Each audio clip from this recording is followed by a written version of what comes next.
Estamos estudiando el libro de Lucas en forma sistemática, significa versículo por versículo, y ya hemos avanzado por muchos capítulos de Lucas, ya estamos yendo hacia el final del libro, y lo que hemos dicho es que Lucas trata de demostrarnos claramente a través de su palabra que él quiere, desea, anhela que todos nosotros comprendamos estas verdades, las verdades grandes y maravillosas de que el Mesías, Salvador del mundo, vino, de que ya estuvo acá, de que trabajó, que estuvo en medio de nosotros cumpliendo los planes y los propósitos de Dios.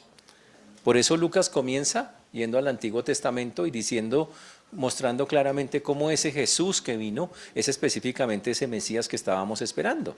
Y desde esa perspectiva Lucas quiere que nosotros confiemos. Realmente el libro de Lucas busca que haya una confianza absoluta, que aquel Jesús en el cual creemos, nosotros tengamos la certeza, la convicción, sí, ese Jesús es Dios, es el Mesías, es mi Salvador, es mi Señor. Y por eso, como lo hemos visto, Juan el Bautista lo anuncia. La Biblia dice que cuando Juan el Bautista lo ve, dicen, miren, he allí el Cordero de Dios que quita el pecado del mundo. Y una voz del cielo dice, este es mi Hijo amado en quien tengo complacencia. También nos dice la palabra de Dios que el ministerio de Jesús fue un ministerio con miles de personas que lo estaban siguiendo. Miles de personas estaban detrás de él siguiéndole, pero por desgracia no lo seguían por los motivos correctos. En sus corazones lo que había realmente era un deseo de recibir favores del Señor. Y el Señor por eso dice que les dijo algo muy fuerte, que hasta cuándo habría de soportar a una generación tan incrédula, que solamente andaba detrás de él por las cosas que podía hacer. También recuerden que en medio de su ministerio el Señor tuvo discípulos, tuvo apóstoles, a los cuales les dio cierta autoridad, pero también tuvo una cantidad de enemigos como lo hemos visto y que tienen ahora, digamos, están en estas escenas que estamos viendo. Y esos enemigos el Señor los denunció de todas las formas desde el comienzo de su ministerio. Denunció su religiosidad, denunció que realmente ellos no querían, no tenían una verdadera relación con Dios y que rechazaban al que el Señor estaba enviando. Y recuerden, cuando el Señor vio que el pueblo rechazó realmente, no solamente ellos, sino la gente en general, su enseñanza de creer al Mesías y que era Dios, Él empezó a hablar de una manera diferente, empezó a hablar por parábolas.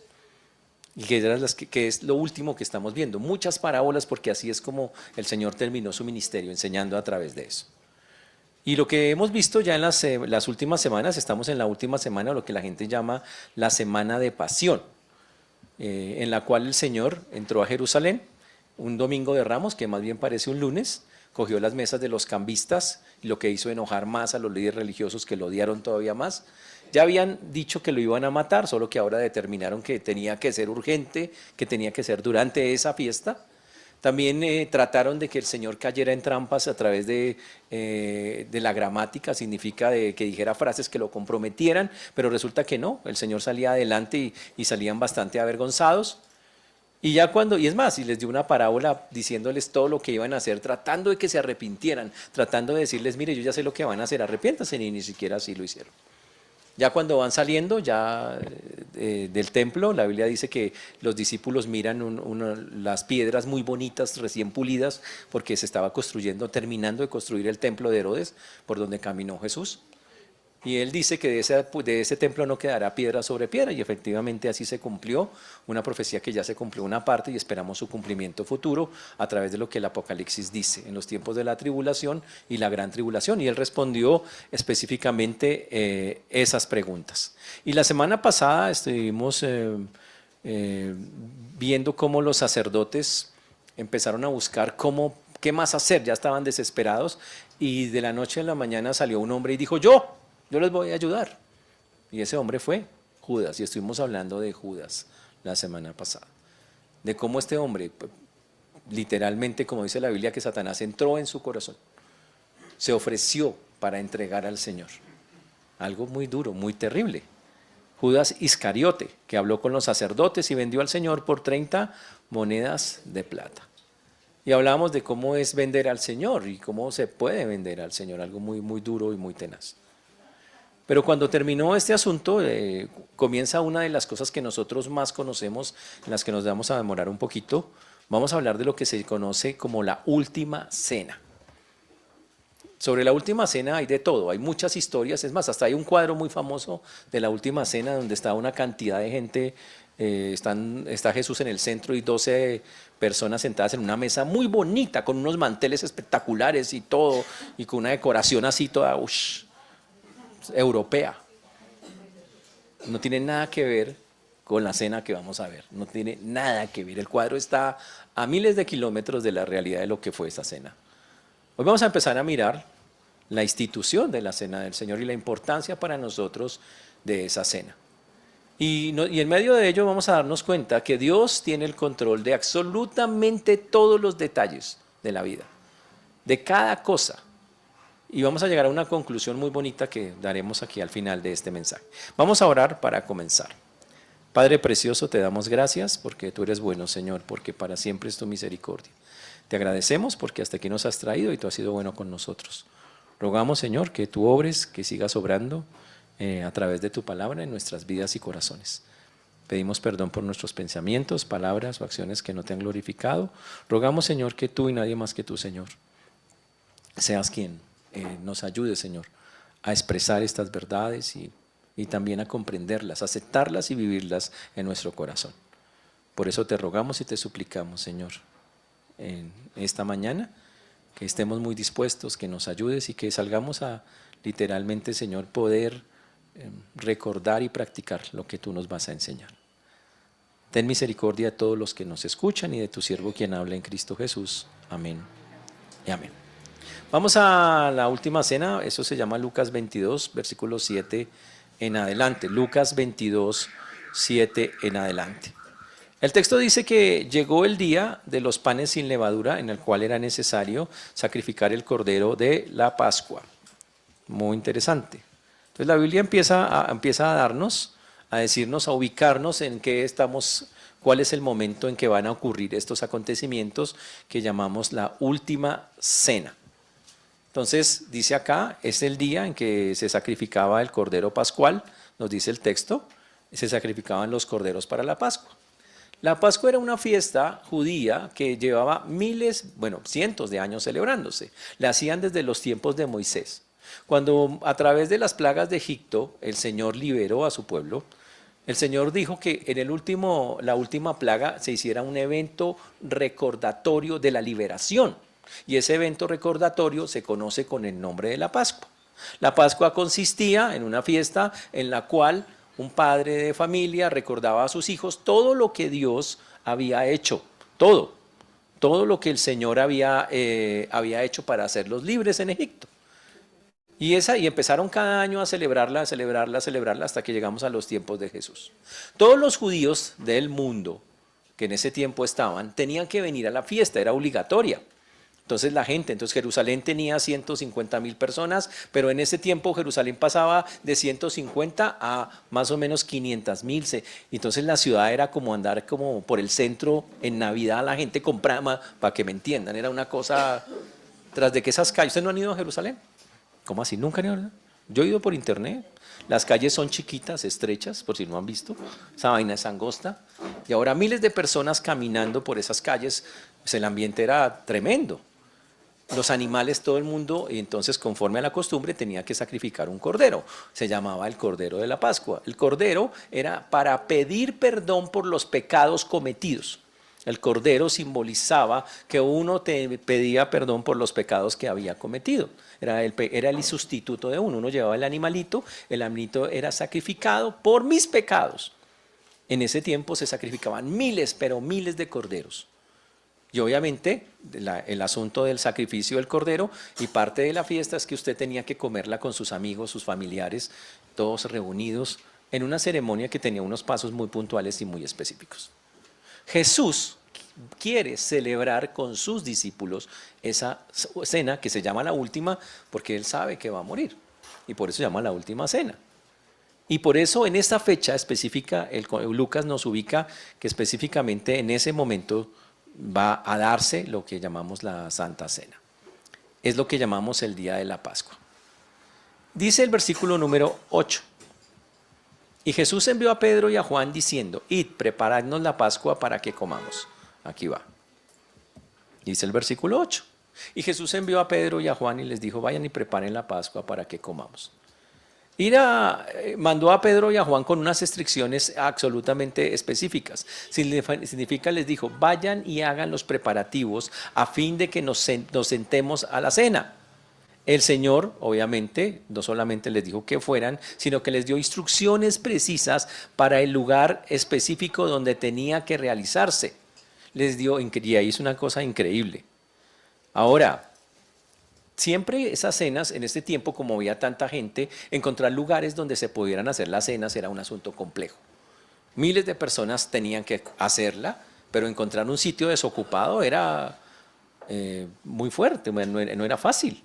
Sin embargo, el Señor le dio instrucciones a sus discípulos de que lo hicieran, de que literalmente lo hicieran.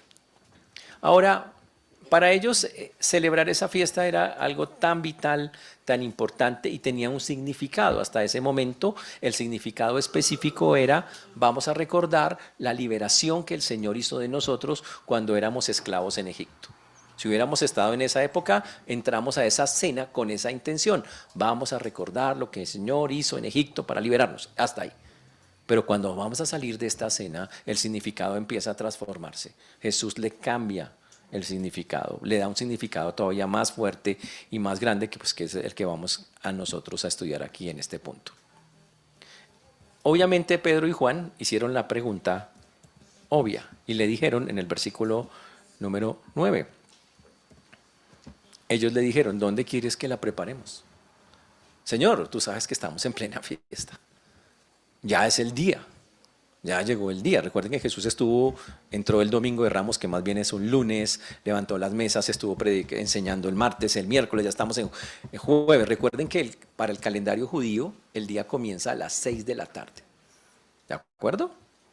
Y la cena se toma ya en la noche, o sea, se toma el 14 de Nisan. Ellos tienen una fecha específica que se llama el 14 de Nisan. Este es el momento en que se toma, pero el 14 de Nisan comienza el viernes a las 6 de la tarde. Para que lo tengamos claro. ¿Listo? ¿Ok? Muy bien. Para que quede así. Ellos dijeron, ¿dónde quieres que la preparemos? Preguntaron ellos.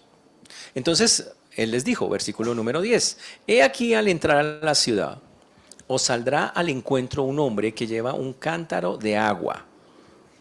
Seguidle hasta la casa donde entrare. Uy, seguidle hasta la casa donde entrare. Uno dice, pero en una ciudad llena de gente debe haber un montón de gente con un poco de cántaros ahí cargándolos para la fiesta. Y probablemente así fue. Pero interesantísimo lo que dice el texto para entender por qué el Señor básicamente les dijo que fuera de esa manera. Cuando ellos preguntaron dónde quería, Él les dijo, sigan las instrucciones. Entre las miles de personas que se encontraban allá, los dos discípulos tenían que encontrar a un hombre que cargara un cántaro de agua. ¿Qué tan fácil era eso? Uno piensa, sería muy difícil, pero ¿sabe que no tanto? Porque resulta que los cántaros de agua la cargaban eran las mujeres. Un hombre con un cántaro de agua era una cosa rara, extraña. No es porque los hombres no hagan oficio ni nada de eso, ya vi caras, claro, no hacen nada, no cargan, no. Ok. Los hombres llevaban odres, una cosa más pesada, ok. Era para hacer la aclaración. No llevaban cántaros, llevaban odres. Entonces, encontrar a un hombre con un cántaro era una cosa rarísima. Y obviamente el Señor le dijo, vas a ver un hombre cargando un cántaro, que eso es una cosa, cuando lo veas, no le diga nada, váyase detrás de él. Interesante eso. Ahora, el Señor no dijo antes de esto dónde era la Pascua. ¿Por qué no lo hizo? Porque Judas ya lo había vendido, Judas ya lo había negociado. Y Judas solamente estaba esperando el momento, buscando el sitio ideal donde poder apresar a Jesús. Y entonces la cena podría ser un lugar, no había tanta gente. Básicamente iba a ser una cena con los discípulos, ahí podría haber sido, pero por eso Jesús no dijo nada y mandó a Pedro y a Juan para que lo hicieran de esta manera. Muy interesante eso. Y lo único que ellos tuvieron que hacer, y lo hicieron en la práctica, es seguirle hasta la casa donde este hombre, cargando un cántaro que los hombres normalmente no cantan, tendría que ir. Y en ese lugar es donde se celebraría la cena. También el Señor les dio otra instrucción. Después de que se vayan detrás del tipo, ustedes vayan no al hombre que tenía el cántaro, vayan con el padre de la familia, con el dueño de la casa, mejor dicho. Donde el tipo deje el cántaro, ustedes van allá y le dicen al padre de familia de esa casa: el maestro te dice, ¿dónde está el aposento donde he de comer la Pascua con mis discípulos? ¡Wow! Entonces usted llega, imagínese llegar allá a esa casa de un desconocido y usted no le pregunta si tiene campo. Usted no le dice, ¿será que pronto tiene un campito usted ahí para la Pascua del Señor? No. Es más, le dice que para que coma, para comer la Pascua con juntos discípulos. Wow, el maestro dice. Ahora imagínese que usted le diga a una persona, el maestro dice. ¿Qué hubiera contestado usted? ¿Cuál maestro? O sea, lo que debiéramos esperar es que esta persona dijera, ¿y usted de quién me habla? ¿Y cómo así que una cena? ¿A qué horas? O sea, ¿usted por qué viene acá? Pero increíble. Básicamente tenían que decirle, el maestro te dice o te manda a decir. Significa que la persona que recibió ese padre de familia ya sabía de alguna manera especial, porque no sabemos cómo lo sabía, pero ya sabía que Jesús iba para allá. Tanto lo sabía que díganle que dónde es que vamos a comer. Significa que el dueño de la casa ya conocía la intención de celebrar la Pascua en ese lugar. Uy, y dice el texto, ¿dónde está el aposento donde he de comer para la Pascua con mis discípulos? Y obviamente el Señor tenía que responderle dónde quedaba ese sitio. No eran palabras de ruego, eran palabras literalmente de afirmación, de demanda. ¿Dónde es que está el sitio? Básicamente es como si dijera, ¿dónde está el sitio? Y el tipo solamente tenía que decirle, aquí.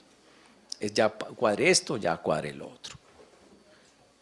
Y dice el texto entonces, en el versículo número 12, que entonces Él los mostrará, dice que cuando ellos le pregunten, Él no iba a protestar nunca, simplemente el Señor de una vez les iba a decir, mírenlo, este es. Y dice que entonces Él los mostrará un gran aposento alto ya dispuesto, preparad allí. Y ahora lo que son las cosas del aposento. Yo siempre pensé que los aposentos altos eran altos. Dije, no, eso debe ser un piso alto, grande, una cosa espectacular. No, es un mezanín. Primero no es un segundo piso, nada, es subir un poquito y es un mezanín. ¿Listo? Un mezanín grandecito, pero no como el de la foto de la Santa Cena que la gente muestra, ¿ok? No tiene nada que ver con eso. Tenía capacidad para Jesús y sus discípulos y estaba acondicionado con lo necesario para cenar. ¿Qué significa? Que el lugar literalmente estaba en tierra o en cemento, bueno, en lo que se hacía realmente en los pisos de las casas de ese momento. ¿Qué hacían? Lo forraban con esteras. Esa era la alfombra. Si era usted tenía plata, le ponía una alfombrita finita. Había en el piso, no había ninguna mesa, ¿no? Como en la foto esa de los... No había mesa. Nada que ver. Había reclinatorios, cojines de esos que la gente pone en el piso. Uy, significa que cuando usted se cansaba, usted se reclinaba sobre un cojín así. Entonces no es raro que Juan se le reclinara a Jesús o vainas así, porque en una escena lo vamos a ver, que llegará de eso. ¿Ok? Y la comida se servía en el centro. Y cogían, y todos cogían, era muy aseado el asunto, todos cogían del mismo plato, era una cosa impresionante. Pero no era un lugar lujoso, sino un lugar acondicionado para celebrar una comida. Y lo que estamos viendo en el texto es que el Señor, de manera sobrenatural, que nosotros no sabemos cómo pasó, ya había cuadrado ese asunto. Algunos dicen, no, seguro ya había charlado con ese señor, era amigo, y ya le había cuadrado, mire, yo voy a... No dice. No sabemos cómo pasó, pero ya pasó y está ahí en el texto. Y dice que estaban listos para eso. Versículo número 13. Cuando esto está listo, ocurrió lo interesante. Este es el preámbulo de lo que nos interesa ver el día de hoy. Fueron pues y hallaron como les había dicho y prepararon la Pascua. Y efectivamente, cuando les dijeron que el Señor les dice que es ahí, los discípulos obedecieron las instrucciones de Jesús y se dirigieron al encuentro con el hombre que llevaba siguiendo al cántaro de agua, los condujo y listo, y todo se produjo. Ahora, los preparativos los tuvieron que hacer los discípulos. Dice que fueron y hallaron y prepararon la Pascua. ¿Qué significaba preparar la Pascua? Significa tener el cordero, llevar al cordero al templo para ofrecérselo a Dios, derramar la sangre del cordero al pie del altar, obviamente tenían que llevarlo, de los holocaustos, asar el cordero, preparar las hierbas amargas y una cosita más que tenían, una salsa espesa con higos, avellanas, almendras y frutas machacadas en un mortero, mezclada con vinagre y aromas diversos. Ush. Y cada cosita que estaba en esa mesa recordaba lo que pasaba en Egipto. La masita que le estoy diciendo, que le hacían así con un la maceraban, era para recordar que daba con el color de los ladrillos que ellos hacían en Egipto. Cada cosa tenía un significado en ese lugar. También tenía que haber vino y agua en ese lugar. Tenía que haber unas hierbas amargas que ellos tenían que probar también en medio de la cena. Usted estaba comiendo lo más de rico y de pronto se mandaba un pedazo, no sé, algo bien, pedazo de lechuga, no sé, una espinaca, algo así, una hierba, pero que fuera amarga. ¿Y sabe para qué? Para que usted recordara que con amargura vivían con amargura en Egipto. Todo era un significado. Y lo que hicieron los discípulos fue recoger todas esas cosas, cogieron el cordero, lo llevaron al sacrificio, trajeron ya, asaron el animal, ya tenían literalmente todo eso. En el centro había lo que se llama una mesa baja o una estera simplemente. Era algo como más gruesito que hacía de mesa, ¿ok? Y había unos divanes o unos sillitas ahí para que la gente se recostara allí en ese lado. No había cuchillos, cucharas, tenedores, nada de eso. Todo se tomaba con la mano derecha. Ush, interesante eso. Y había tinajas al lado con agua y había toallas porque había que lavarse las manos muchas veces. Usted comía algo y se lavaba las manos, con la toallita y seguía comiendo. Literalmente es eso. Y dice el texto que eso es para decir qué fue lo que pasó. Cuando dice que ellos prepararon la Pascua, significaba, el Señor les dio el sitio, pero ellos prepararon la comida, los lugares, todo lo dejaron listo para el Señor. Y entonces aparece la escena que nos interesa. Versículo número 14. Cuando era la hora, dice el texto, se sentó a la mesa y con él los apóstoles. La hora de la cena pascual había llegado. ¡Wow! Interesante. Significa que estábamos hablando de la tarde del 13 de Nisan, cuando el 14 comienza a las 6 de la tarde, o sea, ya en la noche, porque recuerden que para ellos el día comienza a las 6 de la tarde. ¿Ok? Y ocurre la parte más increíble. Comienza, según Lucas nos abre esa perspectiva, la hora de la redención. Recuerden que Dios había hecho todo el plan para que se diera y ese plan va a culminar en la cruz. En ese momento crítico, Jesús celebra la última cena con sus discípulos. Una cena que se va a recordar por toda la historia de la humanidad. Y una cena que solo se va a repetir, conforme lo dice Jesús, hasta que el reino de Dios se instituya. Antes de eso, nunca más va a ocurrir. El texto nos dice que Lucas dice que él se sentó, se reclinó a la mesa junto con los apóstoles. ¡Wow! Y todos se sentaron allí. Dice que con los 12 que estaban, literalmente con los 12 que estaban allí. Y entonces Jesús abre su corazón. La escena que sigue es literalmente el corazón de Jesús. Es Jesús diciendo algo con una profunda tristeza, pero también sabiendo que ese es el plan perfecto de Dios. Y lo dice el versículo número 15. ¿Cuánto he deseado comer con vosotros esta Pascua antes que padezca? Básicamente, en otras palabras, está diciendo, no se imaginan cuánto he esperado este instante de la historia. Cuánto he esperado este instante en el cual vamos a estar sentados a la mesa, comiendo por última vez juntos.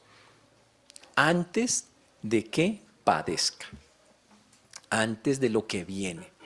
Les está diciendo, y lo dice también aquí en Mateo, anticipadamente, que Él va a sufrir, que esa va a ser la última comida y que después de eso vendrá un momento muy complicado. Dice, pero yo no me hubiera perdido nada por estar, o sea, necesito este tiempo, he deseado intensamente en mi corazón y en mi alma pasar este tiempo, este último tiempo antes de mi sufrimiento con ustedes. Quiero que tengamos algo que es el deseo de Dios increíble y fuerte. Quiero que tengamos comunión. Dios deseaba la comunión con sus discípulos. Ahora uno dice, ¿y en esa cena no estaba Judas? Y la respuesta es sí. Judas estaba todo juicioso en su puesto, sentado, todos presentes, incluido Judas. ¡Wow! Judas no sabía dónde era el sitio. Hasta allá al final llegaron todos porque los trajeron, solo Pedro y Juan eran los únicos que sabían. Entonces Judas, ¿por qué estaba allí? Bueno, llegó allí. Y por eso dice el Señor, con deseo deseé estar aquí con ustedes. ¿Por qué? Porque Él sabía que era la última vez que los podría ver en muchísimo tiempo. Y por eso dice, cuánto he deseado comer con vosotros esta Pascua antes de que padezca. Uy, era la última vez que estaría como maestro después de más de 3 años. A partir de ahí ya no, la historia sería diferente. A partir de ahí la Biblia dice que sería el varón de dolores experimentado en quebranto de Isaías 53.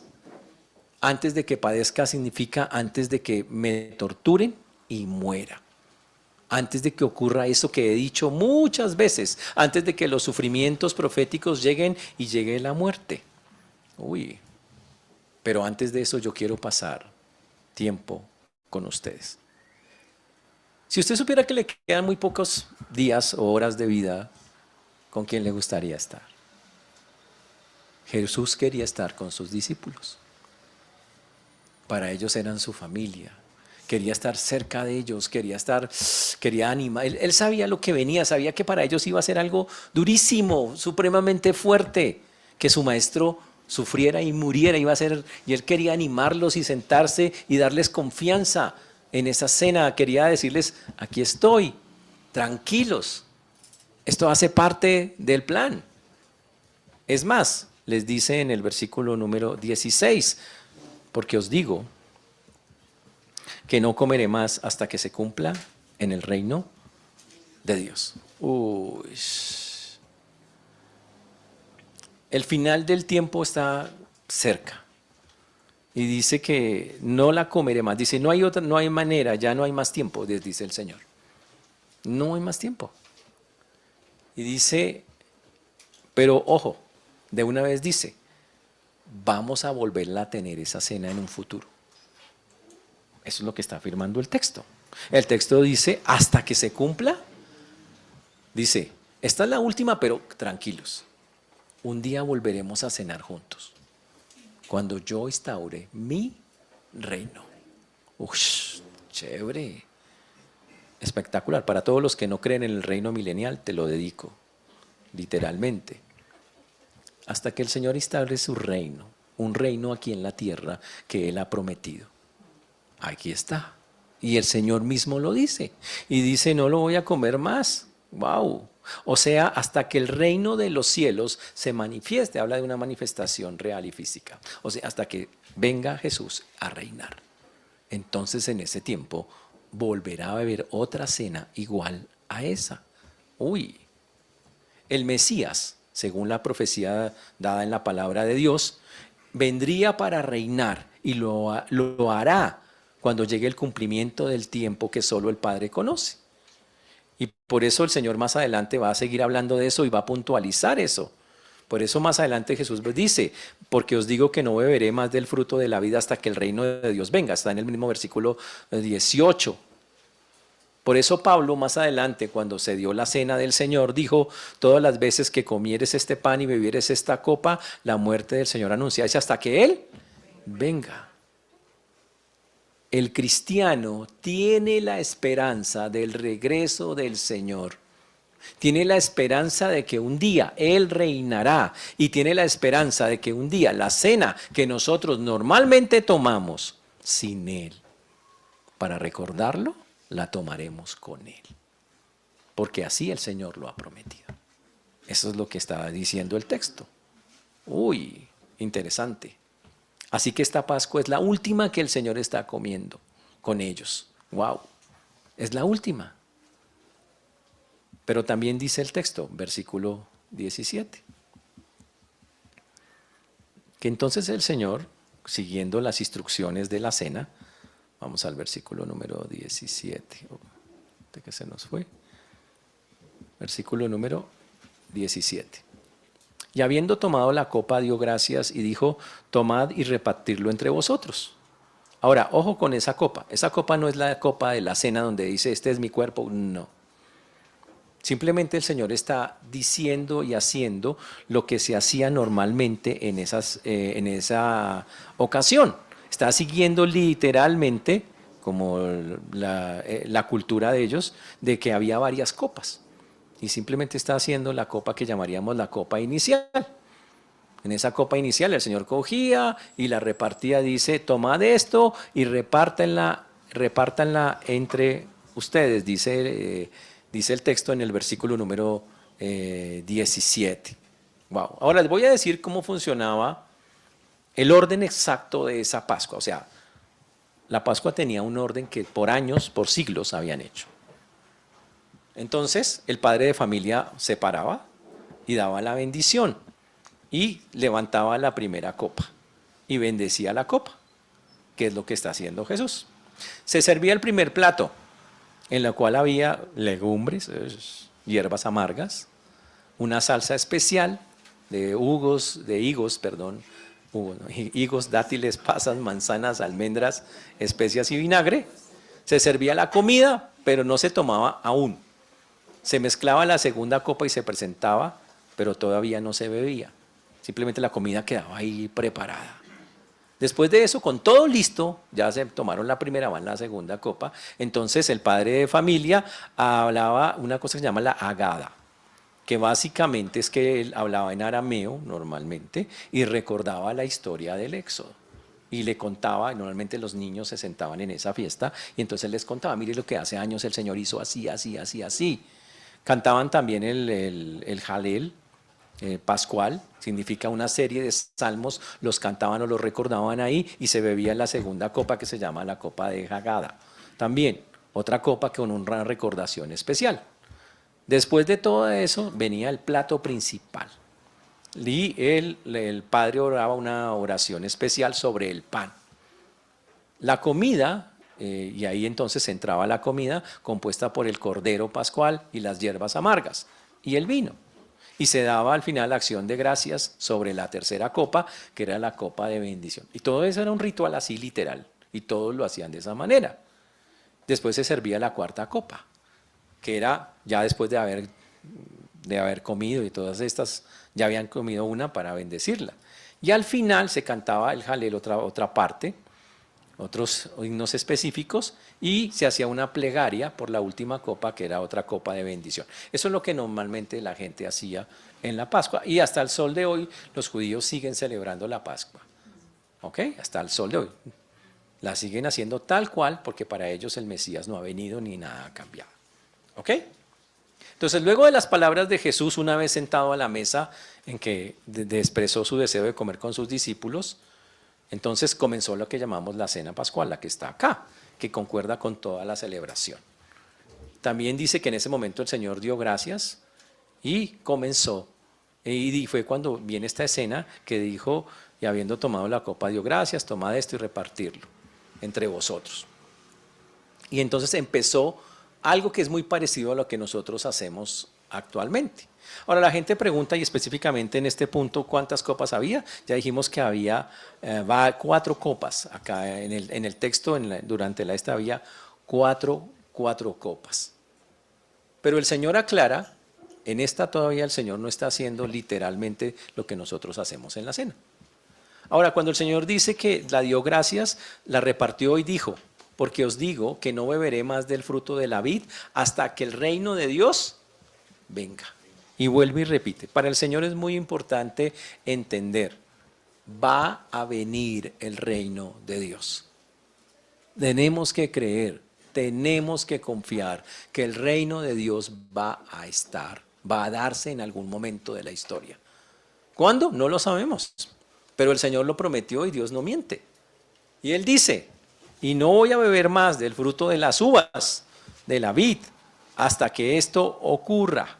Uy.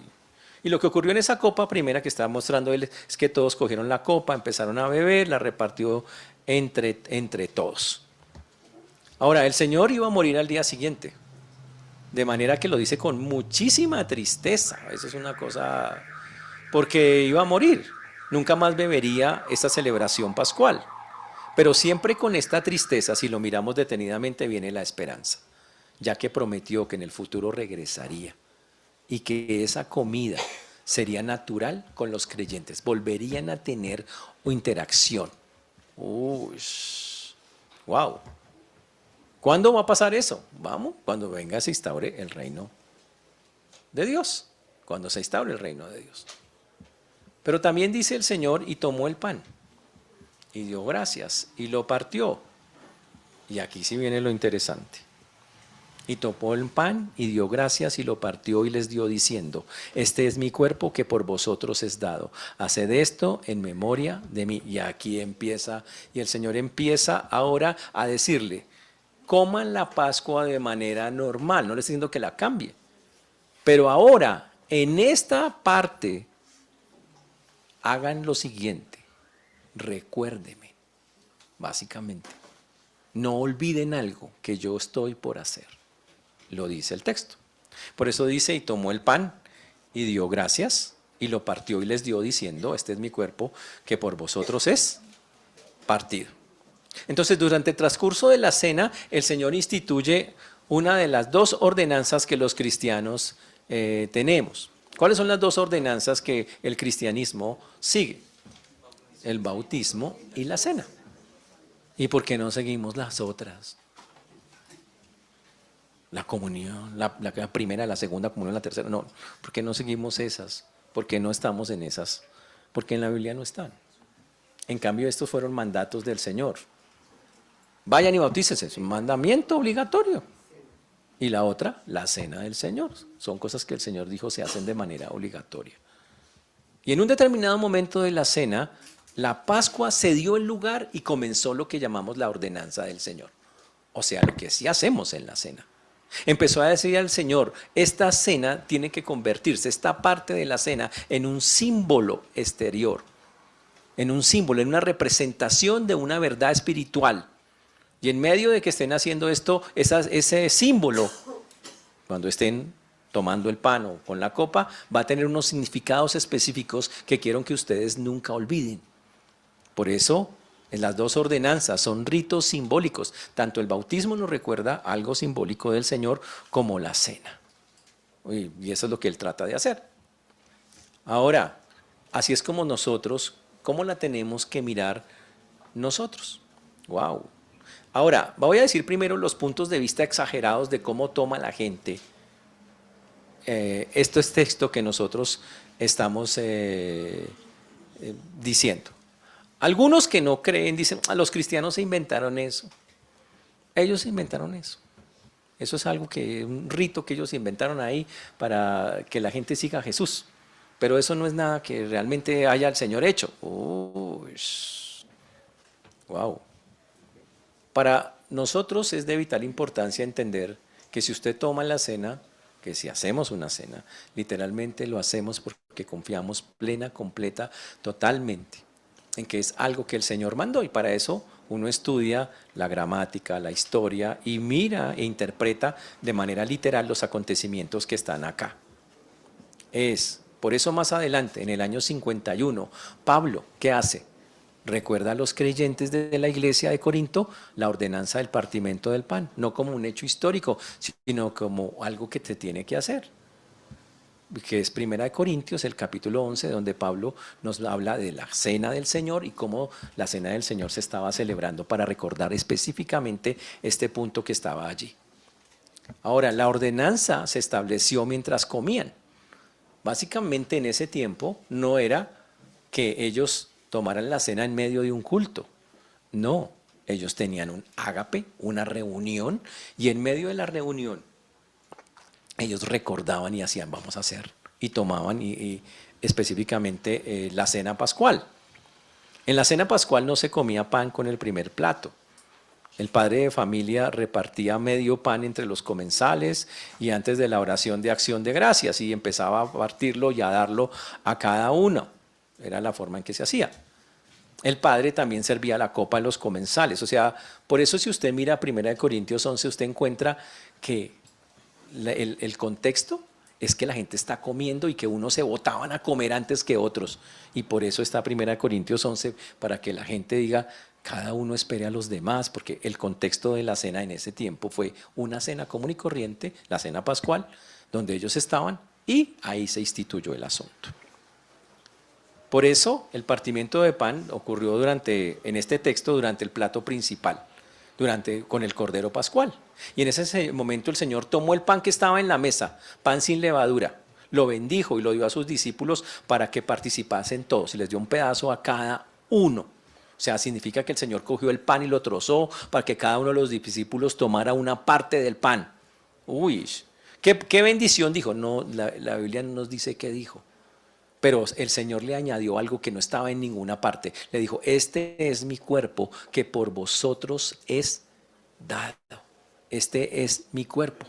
Significa que ese cuerpo, ojo, simbolizaba el cuerpo de Cristo que estaba a punto de ser entregado, partido por cada uno de ellos y también por nosotros. Eso se llama un lenguaje figurado. En la Biblia hay mucho lenguaje figurado. El Señor dijo que Él era el templo. Eso es un lenguaje figurado. Dijo que había que nacer de nuevo. Eso es un lenguaje figurado. El Señor dijo que había una comida, que tenía una comida que comer, lenguaje figurado. Que Él era el pan que descendió del cielo, pero no era un pan. Eso es lenguaje figurado. Wow, que el que no comía su carne y bebía su sangre no tenía vida eterna. Eso es lenguaje figurado. Él dijo que Lázaro estaba dormido cuando ya estaba muerto. Eso se llama lenguaje figurado en la Biblia. ¿Ok? Y cuando dijo que Él era la vid verdadera, por ejemplo, dice yo soy la vid y ustedes los pámpanos, Él dijo que era el que comunicaba vida, el que daba las cosas. Ahora Él dice en este texto, yo soy el pan de vida. Es lenguaje figurado, no quiere decir que ese pan en ese momento tomó la forma de Cristo, no, no fue eso. Está hablando en lenguaje figurado, ¿ok? Y lo hace, y básicamente el Señor quiere que lo recordemos en esa manera. Y por eso dice que mientras comía tomó el pan. Es igual, casi el mismo texto que tenemos en 1 Corintios 11, 23 al 25. Dice, tomad, comed, este es mi cuerpo que por vosotros es partido. Haced esto en memoria de mí o a favor de vosotros. Y aquí tenemos que hacer una aclaración. ¿Cómo lo interpretan otros grupos, otras personas? ¿Cómo lo interpretan los católicos? Los católicos dicen que en el momento de la misa, en el momento de la consagración, cuando Él dice, esto es mi cuerpo, el pan se convierte en el cuerpo y el vino en la sangre, literal, que ahí pasa una cosa espiritual, eso se llama la transustanciación. Y dice que supuestamente el pan cambia su esencia y se convierte en un pedazo del cuerpo de Cristo. Y que el vino que tienen ahí se transforma y se convierte literalmente en la sangre de Cristo. Y que entonces uno se come el cuerpo y la sangre de Cristo. Literal. Eso se llama transustanciación. ¿Ok? Obviamente no creemos en eso. Eso salió en el año 790. Desde ahí en adelante empezaron a decir que existía eso. Después apareció otra propuesta para interpretar diferente. Aparecieron los luteranos. ¿Ok? Decían, y ellos hicieron la transubstanciación. Esa es interesante. Ellos dijeron, cuando el sacerdote, porque ellos también hacen algo parecido, dice, cuando el sacerdote coge y eleva dice, Jesús no se convierte, el pan no se convierte en el cuerpo de Cristo, pero Jesús está encima y debajo, como un sándwich. Así dice. Eso se llama transustanciación. No está en la esencia, pero está ahí. Y entonces usted está comiendo en la misma presencia de Él, porque Él está ahí en esa parte. Eso se llama transustanciación. Obviamente no creemos en eso, porque Jesús dijo que simplemente era un símbolo, es simplemente un símbolo. Ahora, Jesucristo no está físicamente en el pan y en el vino. Jesús está siempre con nosotros, así que no hay necesidad de decir que está arriba o abajo, está aquí con nosotros en todo momento y está conectado con nosotros. ¿Dónde está el Señor en este momento? Aquí con nosotros. Y Él es suficiente. Y no necesitamos estarlo ubicando en un lugar u otro. Y además el significado que Él le dio, la cena o la cena que nosotros tomamos, y como el Señor lo dice en su palabra, debe ser un evento recordatorio. No es para que algo transforme, nada, es para recordar algo. No tiene un significado más allá que ese. Y es la que armoniza con todo lo que el Señor hizo de en adelante hasta llegar a la cruz. Por lo tanto, la cena del Señor o el partimiento del pan o la Santa Cena, como usted lo quiera llamar, es un evento conmemorativo. ¿Ok? No es un evento de transformaciones sobrenatural, sino es un evento conmemorativo, un memorial. Por eso el Señor dice, haced esto en memoria de mí. O sea, recuérdeme, no olviden. Básicamente, el cristiano, en el momento en que nosotros practicamos la ordenanza, es cuando tiene sentido porque es cuando lo estamos recordando. Y lo que el Señor quiere que hagamos es, miren, yo hice ciertas cosas por ustedes, no las olviden, no las pasen por alto. Y las estoy diciendo antes de que ocurran, para que ustedes las tengan claras y las puedan llevar. Muy bien, ¿y es para recordar a quién? Ojo, dice, en memoria de mí. Para que recuerden a Cristo no solamente en el sacrificio, sino en todo lo que fue su vida. En toda la Biblia, la vida del Señor. Después, ahí mismo, en la misma cena, entonces el Señor ya cambió el significado de la segunda copa y va a cambiar el significado de la tercera. Dice el versículo número 20, cambia el otro significado. De igual manera, después que hubo cenado, tomó la copa diciendo, esta copa es el nuevo pacto en mi sangre que por vosotros se derrama. Y vuelve y ahora el Señor le cambió. Para ellos simplemente era una forma de recordar la liberación de la esclavitud a través de todo lo que estaban haciendo, pero el Señor dice, la segunda copa ya cambia, la tercera también cambia, ahora quiero que cuando celebren la cena me recuerden porque yo voy a poner mi cuerpo por ustedes y ahora aquí dice, voy a derramar mi sangre por todos y cada uno de ustedes. Por eso dice, de igual manera, después que hubo cenado, tomó la copa diciendo, esta copa es el nuevo pacto en mi sangre que por vosotros se derrama. O sea, esta era la tercera, porque dice después de haber cenado, y después de haber cenado se tomaba la tercera copa. Uy, muy interesante. ¿Y qué dice el Señor? Dice, también uniendo los paralelos, voy a unir todos los textos, mire cómo queda ese versículo, dice, asimismo tomó también la copa después de haber cenado diciendo, bebed de ella todos, porque esta copa es el nuevo pacto en mi sangre, que por muchos se derrama para remisión de pecados. Haced esto todas las veces que la bebieres en memoria de mí. Eso es uniendo todos los textos de todos los evangelios. Ese es todo el significado que él quiere. ¿Qué significa eso? Entonces Jesús le da significado a la ordenanza y al vino. Él dice que la copa simboliza algo. Uy.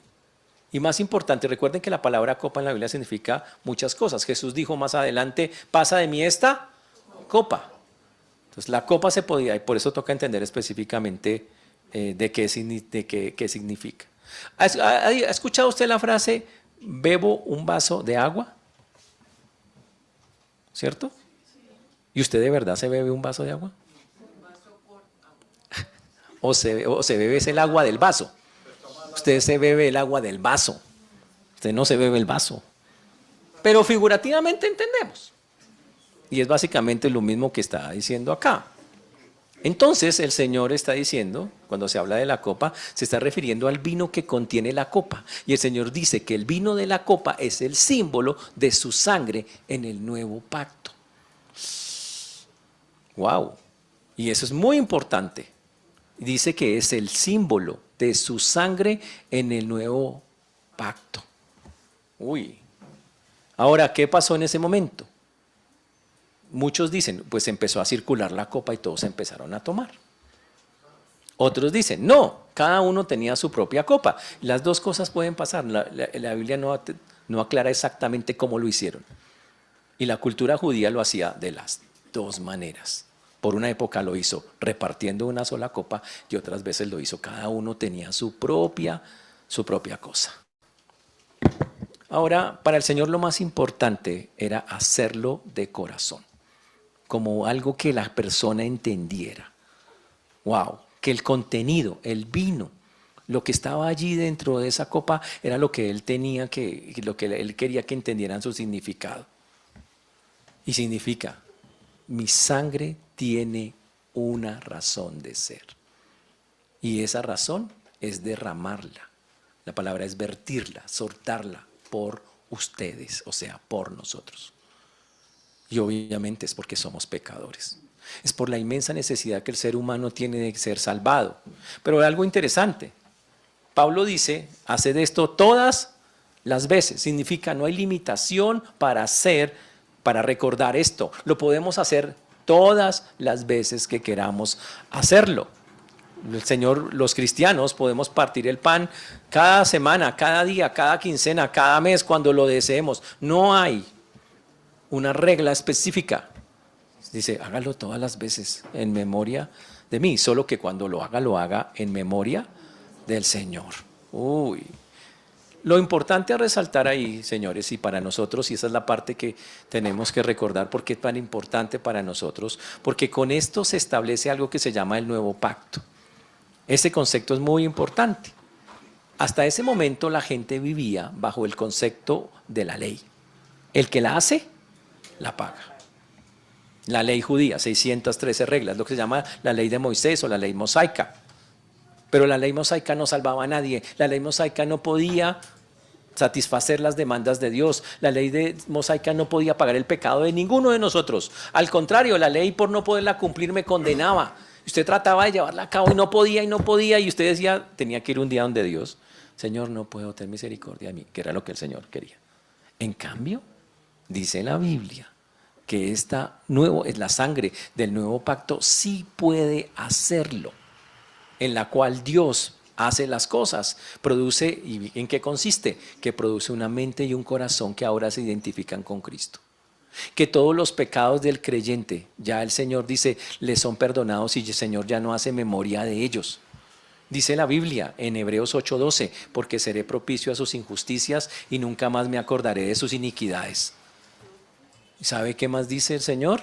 Que ahora pues no hay ninguna condenación para los que están en Cristo Jesús, los que no andan conforme a la carne, sino conforme al Espíritu.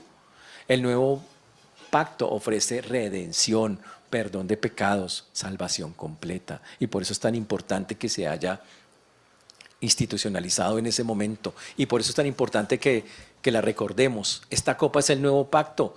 ¿Sabe cómo dice una traducción? Y me cuesta la sangre. Así dice otra traducción. Me cuesta la sangre, porque la sangre de Cristo es la que nos libra, nos limpia de todo pecado. Por la sangre del Cordero de Dios, señores, sin mancha, se paga el precio de la redención. La sangre tenía que ser derramada, pues sin derramamiento de sangre no hay perdón de pecados. Entonces la vida, según la enseñanza bíblica, está en la sangre, y Dios había establecido que la sangre haría expiación o pago por la persona. Por eso el vino en la Santa Cena simboliza la vida de Jesús, que se entrega en un sacrificio por nosotros y que cancela toda deuda que usted tenga, que tengamos con el Señor y que podría condenarnos. Por eso no hay ninguna condenación para los que están en Cristo Jesús. Qué interesante. Ahora, ¿por quiénes murió Cristo? Según ese texto que acabamos de ver. Y entonces, ¿por todos? Porque dice que derramó su sangre por muchos, dice Marcos. Y otro dice que por todos. Y entonces, ¿qué hacemos ahí? Bueno, eso lo sabremos la próxima semana, porque esta no la voy a contestar hoy. Pero la próxima semana sí les voy a contestar por cuántos.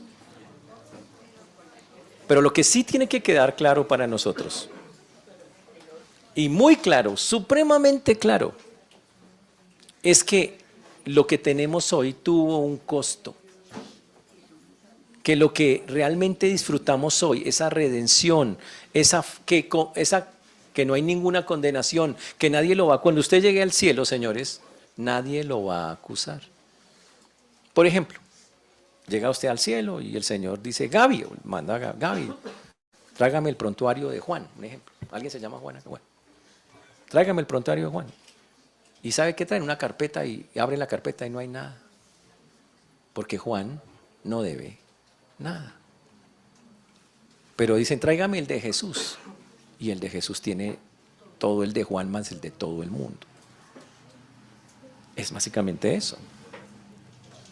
Pagado. Pero dice, la debía, pero la pagó. La pagó. Y lo que estamos viendo acá es la forma en que lo pagó. Puso su cuerpo y derramó su sangre. ¿Por qué? Porque Dios mismo había establecido la regla. Sin derramamiento de sangre no hay perdón de pecados. Y usted dice, pero, ¿y mi sangre? Si usted hubiera derramado su propia sangre, lo que hacemos con nuestra sangre es manchar el piso. No alcanza para más. No da para más. Pero cuando Dios derrama su propia sangre, eso es otra cosa. Y gracias a la sangre de Dios mismo, en la persona de Jesucristo, es que usted y yo tenemos salvación.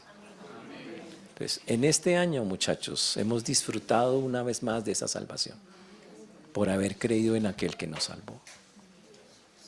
Y por lo tanto, tiene que haber, terminando este año, un sentido de agradecimiento muy grande por lo que el Señor hizo por nosotros. El Señor, ¿usted pidió que el Señor lo salvara? No. Él murió. Y vamos a mirar, ¿por quién murió? Él murió, dijo, no, el hombre está perdido, necesito salvarlo. Y eso éramos nosotros, muertos en nuestros delitos y pecados. Y la Biblia dice que Él nos rescató de esa vana manera de vivir.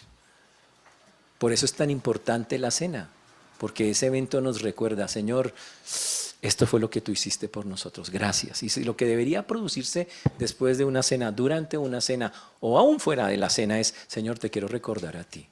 Gracias por ser mi Salvador, por ser mi Señor. Pero también recuerden lo que decía el texto, no es solo recordar a Jesús por ese punto, es recordarlo a Él, en memoria de Él, de todo lo que es Él, de que es un Salvador, que nos consuela, nos anima, nos restaura, nos levanta, todo. Y el Señor dice que lo estemos recordando de esa manera. Señores, terminó un año. No sé si el Señor estuvo en su mente este año, pero el Señor nos da una nueva oportunidad con el que viene para que el Señor todo el tiempo esté ahí en nuestra mente, en nuestro corazón, y usted y yo podamos proclamarlo. Así que los animo a que este año que viene, en verdad, el Señor no se salga ni por un instante de acá, de nuestra mente. Y conforme a tenerlo en nuestra mente y en nuestro corazón, podamos hablar a muchos, contarles de la bendición tan grande que es vivir un año más al lado de nuestro Señor y Salvador. Que el Señor nos ayude, hermanos. Vamos a orar. Señor Dios, te damos gracias por esta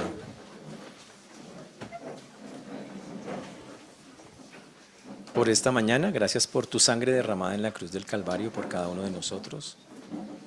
Gracias por tu mano preciosa y maravillosa.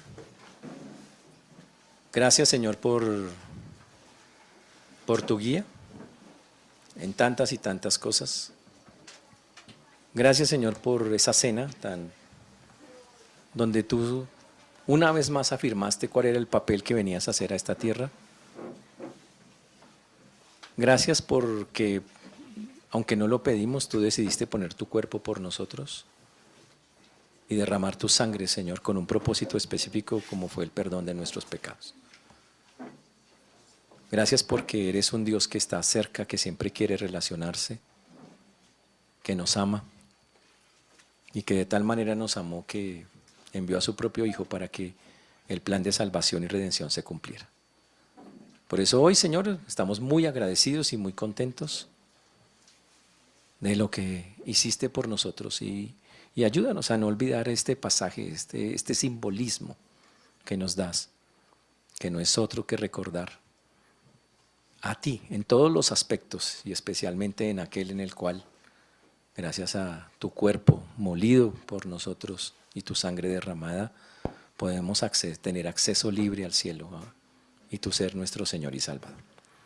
Gracias, Señor. Ayúdanos a no olvidar esto, sino más bien contarlo a muchos en Cristo Jesús. Amén.